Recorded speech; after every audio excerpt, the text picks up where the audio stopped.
Flow हमारे दिमाग की एक ऐसी मेंटल स्टेट जहां पर एक इंसान का कंसंट्रेशन इतना इंटेंस होता है, यानी कि वो इंसान अपने वर्क में इतना इन्वॉल्व होता है कि उस इंसान का सेंस ऑफ सेल्फ ही खत्म हो जाता है। यानी कि जब तक वो इंसान फ्लो की स्टेट में रहता है तब तक उस इंसान को अपनी खुद की एग्जिस्टेंस का भी पता नहीं होता, मतलब कि प्योर कॉन्शियसनेस। इस स्टेट में ना तो आपको मच्छर लगेंगे, ना भूख, ना प्यास, ना गर्मी, ना सर्दी। इस स्टेट में आप अपने कंसंट्रेशन की चरम सीमा पर होंगे और यहाँ पहुंचने के बाद आप जिस वर्क को भी कर रहे होंगे वो वर्क अपने आप से होने लगेगा, यानी कि एफर्टलेसली। इसलिए साइकोलॉजिस्ट मिहाई चिक्सिनमिहाई ने फ्लो को ऑप्टिमल एक्सपीरियंस यानी कि सबसे उच्चतम अनुभव भी कहा है। इसीलिए इस वीडियो में हम फ्लो के बेनिफिट्स, फ्लो की न्यूरोकेमिस्ट्री, फ्लो की न्यूरो इलेक्ट्रिसिटी से लेकर फ्लो स्टेट को कैसे अचीव किया जाए ये सब जानेंगे। So let's get started. So सबसे पहले फ्लो के बेनिफिट्स से शुरू करते हैं ताकि आप लोगों का मोटिवेशन भी बना रहे। फ्लो आपकी प्रोडक्टिविटी को लगभग 500% तक इंक्रीज कर देता है। Wait what 500%? जी हाँ, सही सुना आपने, 500%। ये देखिए, flow boost your productivity bye 500% in 90 minutes. मतलब कि जिस वर्क को करने में आप 5 दिन का समय लेते हैं, फ्लो स्टेट में आप उस काम को बस 1 दिन में ही कंप्लीट कर देंगे। अकॉर्डिंग टू साइंटिफिक स्टडी, किसी भी स्किल में मास्टर होने के लिए हमें उस स्किल को लगभग 10,000 आवर देने होते हैं, लेकिन फ्लो से इन आवर्स को हाफ यानी कि 5,000 घंटे किया जा सकता है। सॉफ्ट सो एम आई। इस हिसाब से तो हम सुपरमैन बन जाएंगे यार। और न केवल प्रोडक्टिविटी के मामले में बल्कि creativity. According to study, flow हमारी क्रिएटिविटी को लगभग 700% तक इंक्रीज कर देता है। Wow, this is really awesome.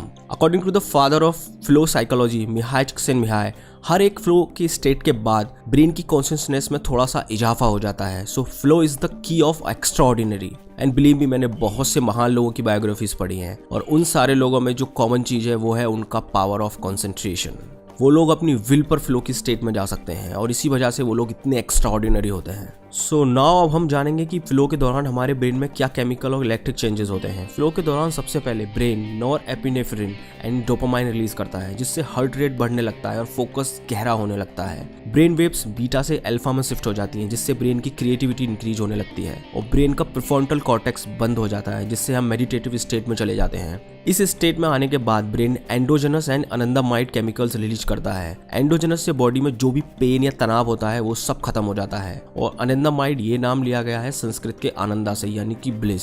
इस केमिकल के रिलीज होते ही बॉडी हर तरीके के डिस्ट्रेस, तनाव और पेन से फ्री हो जाती है और ब्रेन की लेटरल थिंकिंग बढ़ जाती है। लेटरल थिंकिंग के बढ़ते ही हम आउट ऑफ बॉक्स सोचने लगते हैं, हमारे ब्रेन में न्यू आइडियाज आने लगते हैं और जब फ्लो बहुत ज्यादा डीप हो जाता है तब ब्रेन वेव अल्फा से थीटा में शिफ्ट हो जाती है, जिससे बढ़ती है ब्रेन की इंट्यूशन पावर। वही इंट्यूशन पावर जिससे मोस्टली जीनियस और एक्स्ट्राऑर्डिनरी लोग बड़ी बड़ी प्रॉब्लम को सॉल्व करते हैं। फ्लो की सबसे लास्ट स्टेज में ब्रेन सेरोटोनिन और ऑक्सीटोसिन रिलीज करता है, जिनके रिलीज होते ही हमारे अंदर शांति और खुशी की एक लहर सी दौड़ जाती है।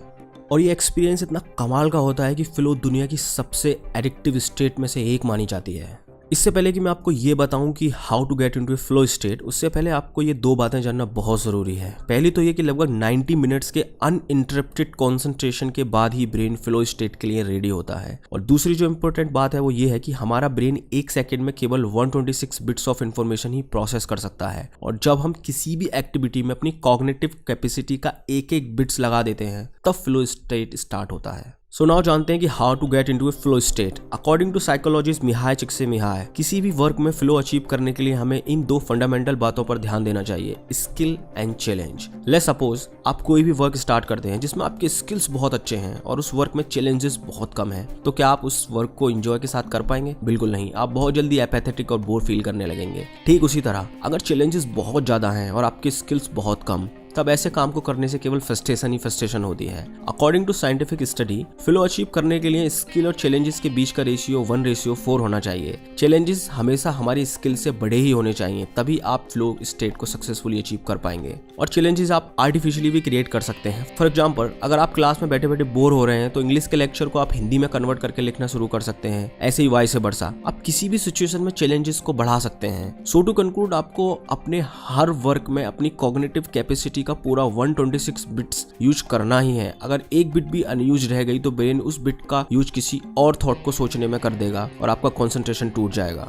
सेकंड पॉइंट है control the content of consciousness. एक बहुत ही फेमस कोट है, self discipline begins with the mastery of your thoughts. If you don't control what you think, you can't control what you do. और मैंने भी अपनी last video में बताया था कि एक ऑर्डिनरी इंसान के ब्रेन में आने वाली 90% थॉट्स बेकार, यूजलेस होती हैं। अब इतनी सारी बेकार थॉट्स के साथ कोई भी इंसान अपनी विल पर फ्लो स्टेट अचीव नहीं कर सकता। देखो, फ्लो फॉलोज कंसंट्रेशन। जब आपका कंसंट्रेशन इंक्रीज होने लगेगा तब फ्लो आपकी लाइफ में धीरे धीरे आने लगेगा। और कंसंट्रेशन आपका तभी इंप्रूव होगा जब आप पूरी तरह से प्रेजेंट में रहना सीखोगे। प्रेजेंट में रहने के लिए आपको शुरुआत में बहुत मेहनत करनी होगी। इसके लिए जैसे ही कोई भी थॉट आपके माइंड में आती है, तुरंत अपने माइंड को फोर्सफुली प्रेजेंट में लेके आओ। और ऐसा आपको बार बार करना होगा। हो सकता है कि थोड़े टाइम के बाद आपके सर में दर्द होने लगे, आप फ्रस्ट्रेटेड होने लगे, but you have to keep moving. फिर एक दिन आएगा जब आपके माइंड में वॉइड बनने लगेगा, यानी कि तब आप थॉटलेस स्टेट में पहुंच जाएंगे और आपका अटेंशन पूरी तरह प्रेजेंट में रहने लगेगा। तब आप अपने विल पर फ्लो स्टेट को अचीव कर पाएंगे।